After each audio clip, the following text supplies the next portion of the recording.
So we have the ability to trigger certain animations through this animation blueprint, ABP. But how do we know when we should play a certain animation, right? When should we play attack? When should we play the run animation?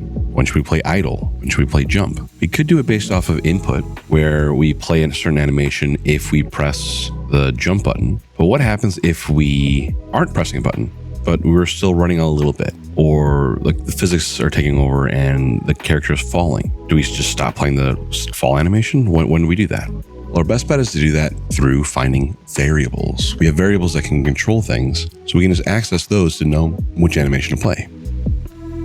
So in our ABP shader, we go to our event graph. We right click, then we get owning actor. So we get the actor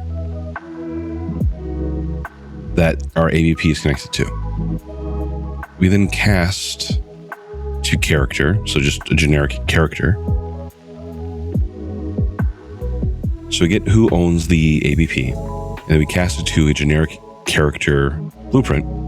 Now let's go ahead and as character, let's promote to a variable. Let's make a variable with this, and we'll call it character. So from our character, we can get movement. So as character, let's go ahead and get character movement.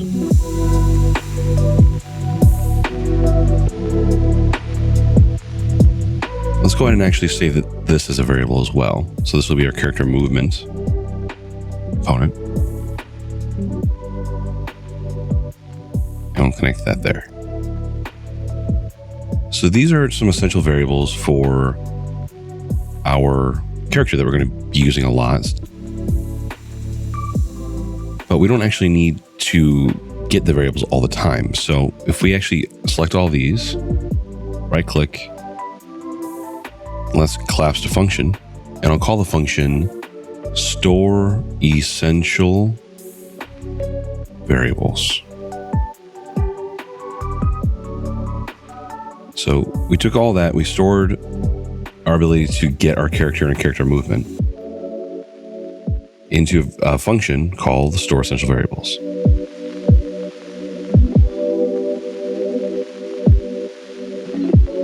I'm going to select the character variable here, and I'm going to go over here to category, and I'm going to change this category to be essential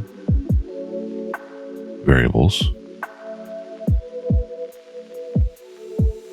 I'll go to my character movement, and I will set this to be the same to essential variables.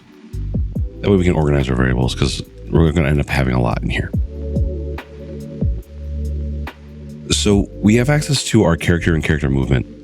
Now let's go ahead and actually set up the ability to get the values. All right, so I need to get my character. So I'm going to grab my value here and get character. But I want to validate that we have a character before we do anything else. So I'm going to right click this and click convert to valid get. This checks to see that we in fact have a character. If we do, we can do stuff.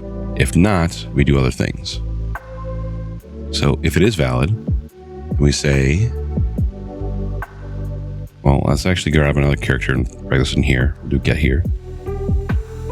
And from character, we can get velocity.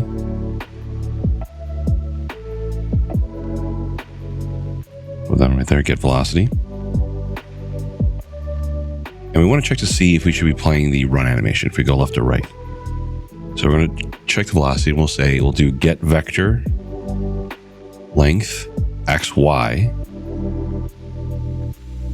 because we want the magnitude of the value. So we have our vector for get velocity. We want to get the length, so we want to get the magnitude. So is it a positive one or a negative one? And we can do a greater than check. So if it's greater than 0, then we want to say, hey, should we move yet? Right, so we have our character get velocity, get vector length. At the end of this, we get a red node. This is a return node, Boolean, true or false. So I'm actually going to take this and drag that off and grab promote the variable. I'll call the variable is moving. So we have a check to see if we're moving. I'm going to select all of these nodes here. I'm going to press Q. That just lines them up when you select them all. Then I'm going to grab from is valid to set up there. So this is saying, hey, if we have a character,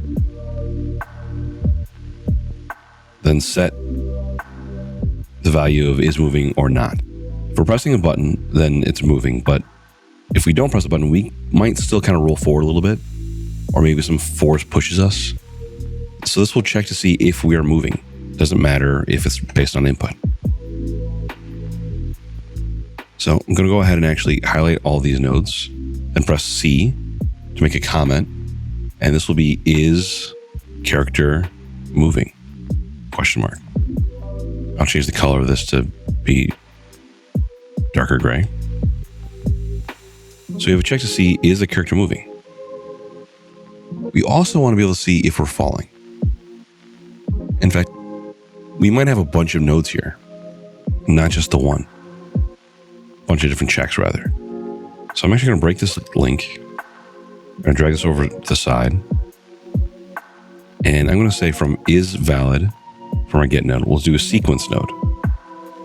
A sequence is a kind of switch statement, basically, where we say, do this thing, then do this other thing, and then do this other thing. So we can say, all right, first we want to check to see if the character is moving. Then we actually want to check to see if we're falling. As for this, we can grab character movement. We'll get character movement. I'll right click and promote to validated get. And we'll say sequence. After we check if we're moving, we can grab from character movement is falling. And then we promote to variable. And we'll call this variable is falling. And we connect the validation. We can select all of these and press C and make a comment, and we'll say is falling, question mark. Again, I'll set my comment color. So to walk you through what we just did, on tick, so every frame, we're going to check to see if we have a character. If we do, then go through a sequence of actions. First, check to see if the character is moving by looking to see our velocity. Then check to see if we are falling. Then set a value there. So now we have access to two variables. So we have all of this, and honestly, there's kind of a lot going on here. Once it's set up, we don't really need to do it again. We don't need to really use it again. We might add to it later. But because this is kind of a big chunk of code that does one thing, right? I can select all of this, right click on a node, and then click collapse to function. I'll call this function update essential variables.